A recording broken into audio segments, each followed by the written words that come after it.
Areas of Optimism. Welcome, Yes, Senator Thatcher. I had a little bright spot of optimism today, yes. Oh, excellent. Yes, I like to focus on those when they happen because, you know, you have to cling to something. Okay. Well, let's start with the optimism. Well, in the Business and Transportation Committee, which is made up of, I really wish I could have been on that committee. That's a really good committee. But I have a transparency bill. Again, it expands some of the, I guess, exposure. I don't know if that's really the word to use, but transparency of some of the economic development programs that are out there. And brings in some more transparency on public meeting notices, helps the local governments kind of connect into those things. And we had a discussion, albeit brief, about having a study, bringing in DCBS, the Department of Administrative Services, DAS, about kind of looking at what they do in Utah as far as public meeting notices, which is really pretty awesome. And unfortunately, there's just this contention between newspaper publishers and public meeting notices on the internet. So we're going to take that one offline and not bring that into an official capacity because of that contention right now, and see what we can come up with. And we'll try to include them in those discussions. So we just decided to make that separate and not make that part of the bill. But anyway, that bill will be coming to the floor probably sometime next week, and I'll be the carrier. So I'm happy that will pass. Transparency is something that you're big on. And just this week, also in the Judiciary Committee, we'll allow defendants who have been arraigned before a grand jury, in a grand jury, to be able to defend themselves, to be able to come and testify in a grand jury. So that's often the case, but some district attorneys don't allow it. And so this makes it so that a defendant has that opportunity. Okay, so on a couple of good notes there. Yeah, okay. There's a couple of good things there. So just in case people, they're not really up on politics and they have very busy lives. Yes, most people don't hang on our every word. It's just amazing. Okay, explain what the problem is. Let's say, as far as you and I are concerned, people who love freedom, love family values, conservatism, with the election that happened on like free November. Markets, free market, like capitalism. The math is against us. Okay, yeah, it's a matter of numbers. What is in the Senate? There are 18 Democrats and there are 12 Republicans. Fortunately, there is one Democrat that often votes with the Republicans on some of the really controversial bills, but that still isn't enough. Does that make them a moderate, or does that make them a Democrat name only? No, well, I don't know. I mean, I suppose, I don't know what the other side would call them, but I'm sure her life is miserable. I feel bad for her. Yeah, I feel really bad for her. But she does help us out a lot, bless her. and has in the past, and does what she can now. I mean, she stands up, but even though it doesn't do anything, doesn't change the outcome. Those of us who are busy, we have a background on what you're dealing with here. Now, explain the bills. How about the gun bill? That's a biggie. That one has now passed the Senate floor yesterday. I don't even know. I'm losing track. I mean, things are just going so fast and furious right now.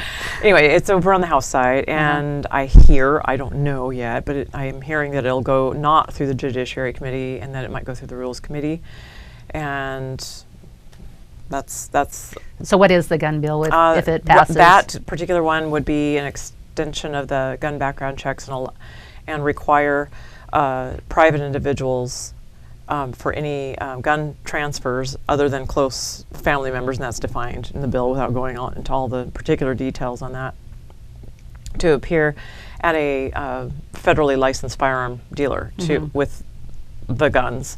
And then in order to do that, the gun dealer would have to register them and they transfer them as if they're the gun dealers. I mean, that's how those transfers take place. And then they call in and make the transfers. So those of us who are conservative, what does that? Well, it brings up a lot of concerns. It actually changes the laws quite a bit. I mean, there are a lot of little things that might really make it difficult for compliance in many ways, unless things go exactly just right. Mm-hmm. I mean, many of us have met with delays in getting gun background checks. I have. Mm-hmm.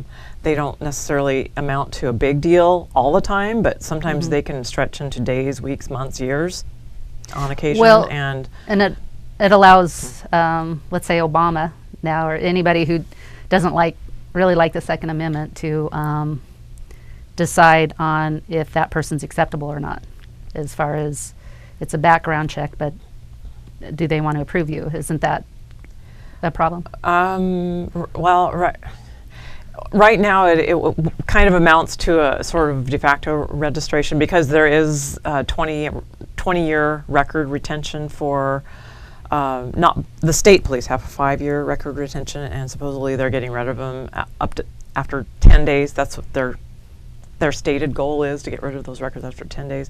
Anyway, the statute says 5 years, and I believe federally the gun dealers have those records for 20 years, and I don't know what the process for getting rid of those records. That's a pretty long time, and the federal government has, I'm hearing, getting a lot more aggressive, a little more, I guess, intrusive in getting a hold of these records and getting, bringing them in, getting a hold of them. Yeah. And so And that's our founders didn't give us the Second Amendment to go out and hunt deer necessarily. They gave us the Second Amendment to stop tyranny from the federal government. That's exactly it. And now the federal government wants to get in the way, of course, and Right. a lot of us don't trust the federal government. So Yes, that is very true. yeah, okay, well, And that was talked about a lot, was it? quite extensively. And what To was Tyranny, the feel when right to bear arms, yes. So there was the conservatives- philosophical differences there were quite And apparent. the liberals didn't?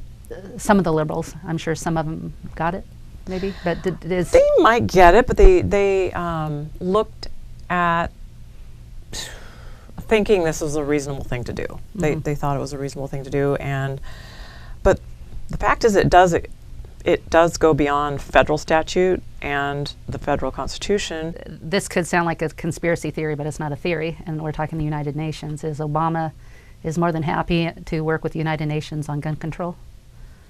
So was that talked about? That was not talked about. Okay. So, but it's there. It's not my opinion. People can look it up. He seems to be really happy to work with the United Nations and not with Congress. So here we are in That was very apparent. in the little state of Oregon, and we have to talk about that too, or we have to consider that. At least I would like that to be considered when our bills are being passed nonchalantly. So, but I think that people don't want to think that far down that road. I guess. We were just thinking about founding. There was a lot of talk about totalitarian government, the concepts. It wasn't mentioned Obama necessarily. It was more the concept of totalitarianism versus freedom. Yeah. Okay. Well. That type. Philosophical speeches. It wasn't personalities. Really, Thanks for trying. necessarily, So. Anyway, so something else. You have a lot of stuff to talk about. Just maybe a couple other kind of areas to go down. Common Core. A lot of people are unhappy with that. Has that been a discussion at all? If it has, it's been in the education committees, and honestly, don't know? I don't know. I've been so busy with my judiciary Okay. committee and my workforce committee. Okay. Well, what do you That know? I don't know. I just know that people are very upset about it. I've had a number of teachers come in and talk to me, and they don't like it either. And I'm hoping maybe we can make these alliances with people that we wouldn't normally be aligned with on some other issues, and maybe bring some careful, thoughtful examination to the direction that we've gone, and kind of hang back and say, hey, let's think a little more carefully. And Yeah. yeah. Yeah, because a lot of teachers don't like it. Yeah. A lot of parents don't like it. Yeah. And definitely the kids who we're supposed to be encouraging. There's no reason why a child needs to go to school and be discouraged and frustrated because they're trying to learn a certain process, let's say to do math or whatever. Every child is an individual. And when we send our kids off to school, we want them to come back better people, not frustrated people. And I can't imagine what it's going to do to this generation.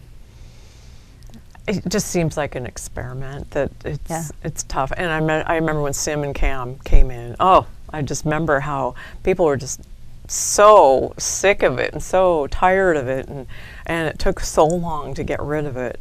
I just hope we don't go so far down the path with this before we have to have such a a hateful rebellion again, like we had to with the Sim and Cam system. That we don't have to have these experiments, and that we just get back to the basics and start teaching the kids, and figure out individualized ways to teach them, help them progress. Do you see any hope with that? Oh, I do. Yeah, I do.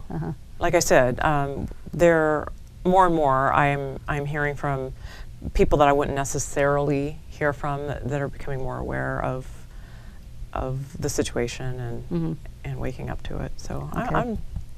And there's school board elections coming up in the middle of May, and I will be having some guests on the show, some people that are running for school board that are against Common Core. And I hope, is there a things that school board members can do to get that out of your school, or is that just not possible now? I have heard of school districts saying of making those movements. I can't remember who it was, but there was a senator who said that it was in one of the rural school districts within Oregon, I believe, who said that their school district voted Against it. To do something. Is it a Republican senator or Yes, Democrat? it was a Republican. It was either to get the smarter balance tests out or the Common Core. So it was one of those things, which they're closely related. Well, I might want to talk with him and interview him if that is so I know there have been little rumblings that they're chipping away at it in some places. So good. And I've heard you say think locally. Yes. I've heard you say that, and there's a lot of wisdom in that. Oh, it's so important. Yeah.